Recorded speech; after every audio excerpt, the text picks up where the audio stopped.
Good morning from carry. ഇത് north Carolina എന്ന് പറഞ്ഞ സ്റ്റേറ്റിലാണ്.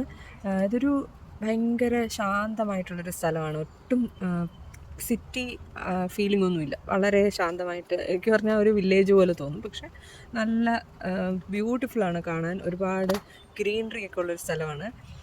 അഭിനവ് താമസിക്കുന്നത് ഒരു മലയാളിയുടെ വീട്ടിലാണ്. പക്ഷേ ഷെയറിങ്ങിനാണ് കേട്ടോ. കൂടെ താമസിക്കുന്ന ഒരു മലയാളീസ് അല്ല. അപ്പോൾ അതാണ് അവസ്ഥ. അപ്പം നമ്മളിവിടെ വന്നിട്ട് നല്ല ബ്യൂട്ടിഫുൾ ആയിട്ടുള്ള ഇവരുടെ ആ ഒരു കമ്മ്യൂണിറ്റി ഞാൻ കാണിച്ചു തരാം. ഞാൻ ബാൽക്കണിയിൽ നിന്നിട്ടാണ് ഇതെടുക്കുന്നത്. ഇതാണ് ഒരേപോലത്തെ വീടുകളാണ് ഇവിടെ. എല്ലാം ഇങ്ങനെ നല്ല ഓർഗനൈസ്ഡ് ആയിട്ടാണ് അവർ നന്നായിട്ടാണ് ഉണ്ടാക്കിയിരിക്കുന്നത്.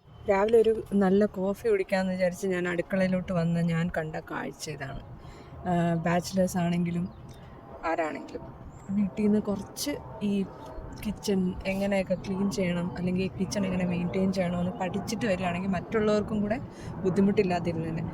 അഭിനവ് ഇത്രയും മോശമല്ല എന്ന് എനിക്കറിയാം. കാരണം പുള്ളിയുടെ നമ്മുടെ വീട്ടിലാണെങ്കിലും ഞാനിപ്പം നാട്ടിലൊക്കെ പോയിട്ട് വരുവാണെങ്കിൽ ഇത്രയും മോശമായിട്ട് ഞാൻ ഒരിക്കലും കിച്ചൺ കണ്ടിട്ടില്ല.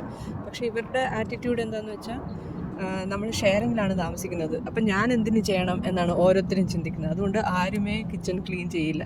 ഓരോരുത്തർ അവരവർ കുക്ക് ചെയ്ത് കഴിഞ്ഞിട്ട് കിച്ചൺ ഒന്ന് ക്ലീൻ ചെയ്തിരുന്നെങ്കിൽ മറ്റുള്ളവർക്കും കൂടെ വൃത്തിയുള്ള കിച്ചൺ കിട്ടും. പക്ഷേ അങ്ങനെ ആരും വിചാരിക്കില്ല.